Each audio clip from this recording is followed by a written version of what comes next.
Welcome to Still Surviving and Walking in Your Purpose. I'm your host, Gigi Blackshear. Victory is the ability to win.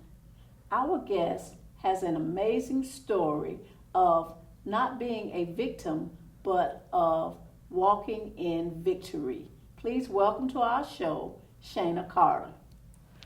Shanna, welcome. Thank you for having me. Shanna, please tell our audience, who is Shanna Carter? I would say I am a overcomer, a survivor, and a victor. I love those words. Because you go from overcoming some situations to surviving those situations, and then you can walk in your victory. So that sums up who I am because of all the things that I've had to endure, not just through living, but just my mere existence was a place of having to overcome and survive and walk in victory. Oh, wow. Oh, wow. And those are such powerful words. You know, you talk about being able to survive and to go through the struggles and the challenges to get to that place of victory. Tell us some of the things that you've had to go through. The first thing was being able to find my identity. As I said, just my mere existence in this world started off, well, who am I? I found out when I was 17 who my real father was. And when you don't know for sure as a kid who your parent is, and once you find out, for me, it was a lot of issues because I don't have two bloodlines, I have one. So understanding that was a devastation of, wow, what identity do I have? And as a kid, having a family member take advantage of you and you are a victim of molestation, then you're still like, who am I? Because why would this person do these type of things to me? Who am I? Who's here for me? Who should I be? So that was one of the things of finding the identity that belongs to me. And while trying to find that, I was finding that in other people. So every person that I was attached to, okay, let me see if that's who I will find out who I am. Let them tell me who I am. Let them tell me who I am. Yeah. At what age were you when you were kind of going through some of these things? Started off with the molestation. I was 10, and just the feeling of when you go to that family member house, and it was the house that we always had to go to. Right. So when you're getting ready to go there, the anticipation of what you know is about to incur every single time that you go there, and it's like, well, what do I do? And it causes so much emotion on the inside of you. And not emotions of feeling good of until you get to a place of just being numb. So that started at 10, and then just all through high school, the different things that happened with finding out who my real dad was at 17. And it didn't happen just because it was a sit-down conversation with my mom. It was in a place of where we were angry with each other, and it just came out. Oh, boy. So I literally thought that day that I was just going to die inside. There was no more of me, because now really, who am I? And then having to deal with a lot of domestic violence because that person was good in the beginning. And they say, oh, all things have a honeymoon period. So that person became my God. That person caused a lot of pain and issues. So dealing with all of those things. How were you able to move beyond some of those hurtful things? I would say the first step was when the person, like my ex-husband, with a lot of domestic violence, it was about 6 years. The first way of escape was he went to jail in a whole nother state. Wow. Because it took that much. It took that, yeah. Even though he wasn't in the house toward the end of the domestic violence, because sometimes people don't understand that the person doesn't have to be present, and the cycle continues. That control is still there. It's still there, yeah. Because we had a kid. And so the manipulation with our child, it carried on over to when him not even being there. So once he left and got arrested somewhere else, and it took a year for him to be incarcerated, that was the first step at being free. Move forward. And the next month, just went to church with my mom. She was in a place of being excited about the Lord. I wasn't one that grew up in church. Even though my whole family went to church, I always asked God, well, why didn't I go to church? Why did no one make me go? But he gave me revelation of why. But seeing her excited about God that I was praying to, because I know my grandma believed in him. And then I gave my life to the Lord the second time I went to church. Wow. And it was there. It wasn't. God has a timetable. He has a timetable. It's not our timetable. Yes. And you said you didn't go when everybody else was going, and perhaps that was because it wasn't time. It wasn't time. God works in his own time, and he moves as he sees fit. So maybe at that point you were not ready yet, you know. And then with all the things that he has me to do now, because I said, well, God, why am I going through so much? And he said, well, I said, why am I going through 11 different things? Yeah. He said, because I want you to help 11 type of people. Come on now. And so because I didn't grow up in church, I didn't get all of the things that happened just in church. Yes. So I wasn't tainted by all of those things that happened. So he was giving me a clear vision of what ministry was. Ministry. And not just church. And not church. So not just religion, but relationship. Relationship. And that's so powerful. You know, God reveals himself to us lots of times through the trials and tribulations. You know, when we're going through things, it's in those times that we can draw closer to him. And he can reveal himself to us apart from the religious trappings. So it's powerful that you did not have that same journey as everybody else, but you still found your way to him. And that is so powerful, because it's that faith, and I've heard it over and over again, that has carried us through some of the trials and the tribulation. So what would you say to someone that may be dealing with, you talked about domestic violence, you talked about not knowing who your father is, you talked about a lot of issues.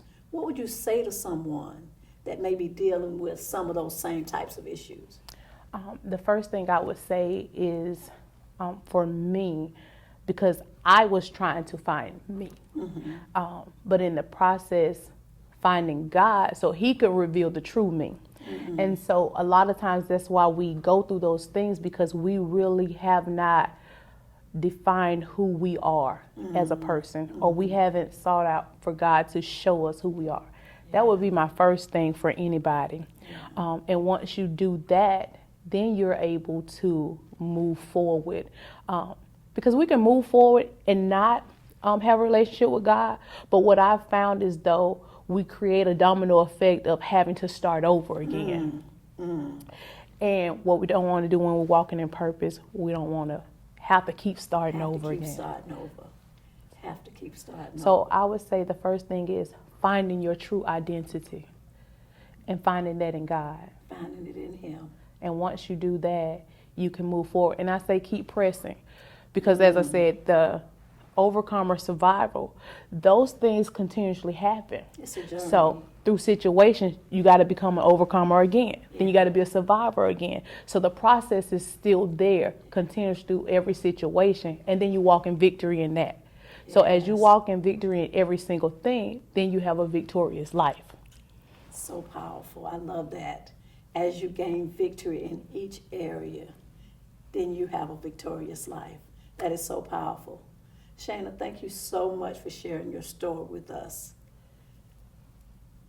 Next, we're going to hear some more from Shanna Carter in just a moment. We are back with Shanna Carter. Shanna, tell us what's next for you. Wow, a lot of things have happened recently. First of all, I was able to write a book. The book is called Transparent Mask, Finding the God in Me While Trying to Find Me. Wow, transparent mask? Mask. Oh, wow. So while I was looking and searching for me, I found him inside of me. And the anointing of God is always there, is it can't be hidden. So that's why I came up with the transparent mask. I was using masks to hide all the things that I was going through, but it was evident to him, and it was evident to those that had an anointing on their life to see the good in me. Yes. So I couldn't hide behind the mask. Yes. The second book that I have out is called A Mother's Cry, How to Stand When the Enemy is Trying to Steal Your Child. And I go detail, it's like a workbook for parents, because people didn't understand when you have domestic violence and you have a person that has a lot of manipulation, sometimes they use your children.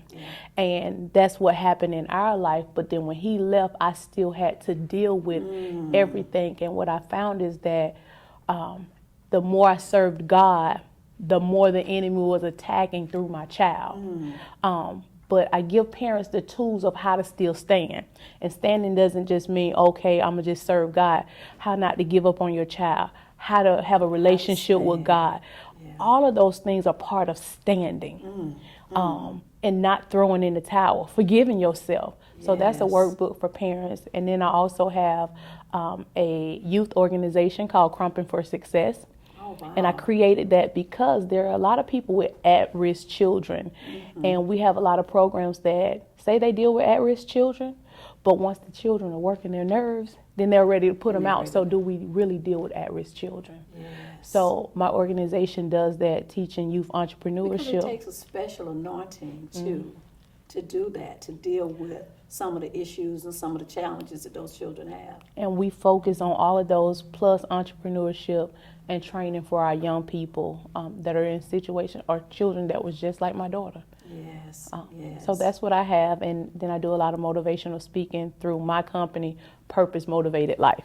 Purpose Motivated Life, I love that. So I'm here to motivate you in whatever your purpose is.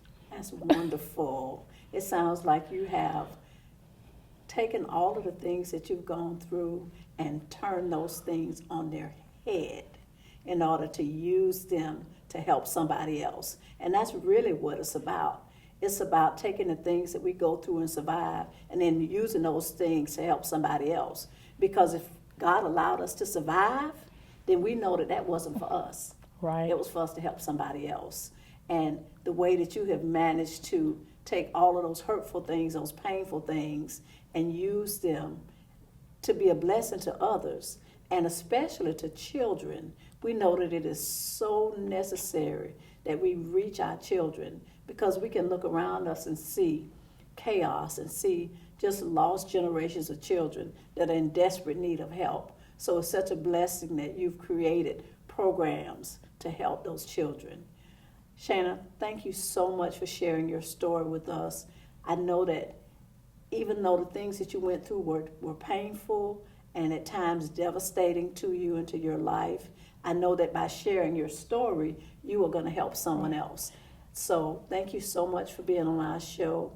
I look forward to seeing and hearing more great things from Shanna Carter. And they definitely can get the book, Transparent Mask, because I go into detail about who my parent was. Okay. And so really to help people that are in that situation, because that is a type of situation that we don't deal with, that I go into the book and actually talk about. More details in the book. Yes. More details. Where can you get the book? Can you get it on Amazon? It'll be Amazon, Barnes & Noble, Lulu.com. Okay. They can go and find the book in those different locations. So make sure you get Shanna's book. I'm sure it has some great information in it, and I'm sure it's going to help someone. Shanna, thank you so much. Thank you for having me. Next, we're going to hear from Dr. Mia Wilson with some additional resources. Welcome back to our show. We have Dr. Mia Wilson via telephone. Dr. Wilson, welcome back. Thank you. Dr. Wilson, after listening to Shayna's story, we know that she covered multiple issues in her story, one of which was molestation as a child. And I know that that is a traumatic event to happen to someone. What resources would you recommend for someone that's dealing with those kinds of issues? Thank you. That's really one of those situations where it becomes to be very touchy, and a lot of, and sometimes families, that could be the family secret. And she did touch on multiple things: finding herself, domestic violence, and a lot of times molestation as a child, it can manifest itself to finding myself in domestic violence situations because it's still in the realm of abuse and control. Not saying that happens all the time, but sometimes that can happen. I would definitely highly recommend counseling for somebody who is going through that. They have the Women's Center here in Jacksonville where they look at, they do a lot of group therapy. They have Hubbard House that also do a lot of group therapy for women who have been abused, especially in domestic violence situations. Or you can just do individual counseling, but that's something I would highly recommend as far as resources. And then there's also for people who want more spiritual counseling, there are Christian counseling that could be very beneficial. Dr. Wilson, do you find when you have clients or patients that are dealing with multiple issues, is it more advantageous to go all the way back to the childhood or when that first issue occurred? Or do you deal with that person from where they are at that place in time? It depends on the individual, but I like to, my philosophy is if you don't deal with the wound, then it's never going to continue, it won't ever heal. And so I like to go back into the childhood if that's where the unresolved issue is, and that's where the wound is. You know, I don't want to keep putting a Band-Aid over something that needs healing. Right. And going from there, going from the childhood, and then up to here and now. In some individuals, they have a very difficult time, or they may have already resolved it within themselves or with others. And so it just depends on where they are. If they're really uncomfortable, then we'll just start where their comfort level is. Okay. One of the things that Shanna shared was that finding her identity piece. And we know that it is vitally important that we understand who we are in order to get where we're trying to go, in order to move forward. So how would you deal with that person that has identity issues? What would you say to that person? Well, and when somebody is trying to find themselves, she had some really good points that she was speaking of, finding herself spiritually, but also we have what I call is waking your consciousness. And in that is that you are finding out who you are today as a person. Because we are byproducts of our parents. We're not our parents. Right. And so doing that is about building your own confidence and taking some time out to just do some spiritual meditation. Touch bases with your prayer partner. Being able to give to others. Well, it is a blessing to know that there is help out there, and that there are resources that you can go to deal with all of those issues. Thank you so much, Dr. Wilson, for sharing those resources with us. We appreciate having you on our show. It was a pleasure. Thank you. Still Surviving and Walking in Your Purpose is a show that deals with issues. And today we've had an opportunity to hear a number of issues and also hear how that person, even in spite of those issues, was still able to move beyond those things to finding her purpose and her place. There is help. There are resources out there. Still Surviving and Walking in Your Purpose hopes that by hearing these stories, you can find yourself and know that not only can you survive, but that you can also thrive. Thank you for watching our show.